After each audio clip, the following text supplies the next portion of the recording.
Good morning students. आज हम परिवेशीय सजगता या सड़क सुरक्षा एवं परिवेशीय सजगता पाठ में आगे पढ़ेंगे। कल हमने इसमें पढ़ा था कि हैंडीकैप्ड अंधे लोगों की सड़क पार करवाते समय सहायता या मदद करनी चाहिए, और जब ट्रैफिक लाइट में लाल बत्ती जल रही हो तो वाहनों का आवागमन भी बंद होना चाहिए। आवागमन का मतलब होता है आना जाना। रेड लाइट आने के बाद जो व्हीकल्स हैं वो नहीं चलने चाहिए। उसके बाद सड़क पर अनेक स्थानों पर बड़े बड़े आकार के नीले बोर्ड लगे रहते हैं। सड़कों के ऊपर ऐसे बोर्ड लगे रहते हैं जिन पर आसपास के स्थानों के नाम लिखे होते हैं, जो उस जगह की ओर जाने का संकेत देते हैं। हमने देखा है रोड के आसपास लगे रहते हैं ऐसे बोर्ड जो आपको बताते हैं कि आपको सड़क पे किस ओर जाना है। सड़क पर एक बोर्ड पर कार और ट्रक के चित्र बने होते हैं।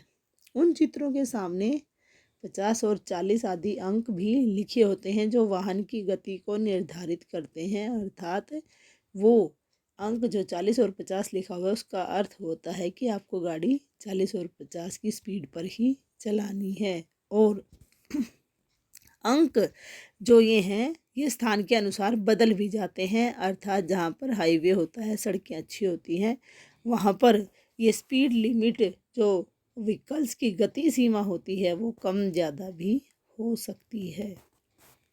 अब उसके बाद यातायात व्यवस्था में सुरक्षा की दृष्टि से सड़क पर सुरक्षित आवागमन के लिए बनाए गए चिन्ह व प्रतीक बहुत ही महत्वपूर्ण होते हैं। बिल्कुल सही बात है कि जो सड़कों के ऊपर चिन्ह और प्रतीक बनाए हुए होते हैं वो वास्तव में बहुत ही इम्पोर्टेंट होते हैं। यदि हम उनको जाने पहचाने और उनका अर्थ समझ लें और सावधानी पूर्वक उनका पालन करें तो हम अपनी यात्रा को सकुशल संपन्न कर सकते हैं। अर्थात फिर हमारी यात्रा जो है वो बिल्कुल अच्छे से पूरी हो जाएगी।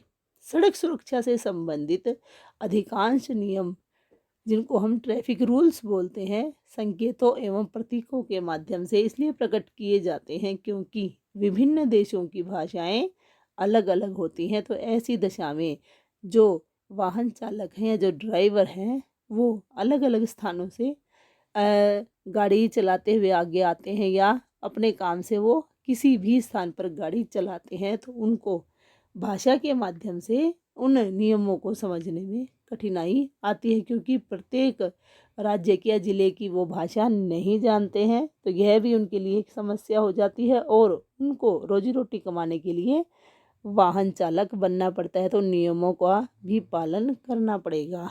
अब देखिए आगे बता रहे हैं कि वो नीले बोर्ड या जो बड़े आकार के नीले बोर्ड लगे रहते हैं या उनके ऊपर जो साइन होते हैं वो क्या होते हैं। सड़कों पर प्रवेश निषेध, नो एंट्री के लिए, हॉर्न प्रतिबंधित, हॉर्न रिस्ट्रिक्टेड के लिए, आगे विद्यालय है मतलब स्कूल है उसके लिए, पैदल यात्रा प्रतिबंधित, गति अवरोधक, गति सीमा आदि के प्रतीक आपको सड़क पर लगे हुए चिन्ह जो हैं उनके अलग अलग पाए जाते हैं। ये समय और स्थिति के अनुसार सुरक्षा का संकेत करते हैं। बिल्कुल सही बात है। उन प्रतीक और चिन्हों को देखकर आपको पता भी लग जाता है कि आपको कैसे गाड़ी चलानी है, किधर चलानी है, आगे क्या है, पीछे क्या है, दाएं क्या है, बाएं क्या है। पैदल यात्रा परिपथ को जेब्रा क्रॉसिंग कहा जाता है। जेब्रा क्रॉसिंग का नाम हम सभी जानते हैं, लेकिन उसको क्यों कहा जाता है? क्योंकि जहाँ पर यह क्रॉसिंग होती है वहाँ पर ठीक वैसी ही धारीदार पट्टियाँ बनी होती हैं जैसे जेब्रा पशु के शरीर पर बनी होती हैं, तो इसीलिए इन लाइनों को हम जेब्रा क्रॉसिंग ही कहते हैं। तो आज हमने जाना कि रोड के ऊपर जो बोर्ड्स लगे रहते हैं उनका क्या महत्व है, उनका पालन कैसे किया जाता है। कल हम इससे आगे पढ़ेंगे। आपका दिन शुभ हो। धन्यवाद।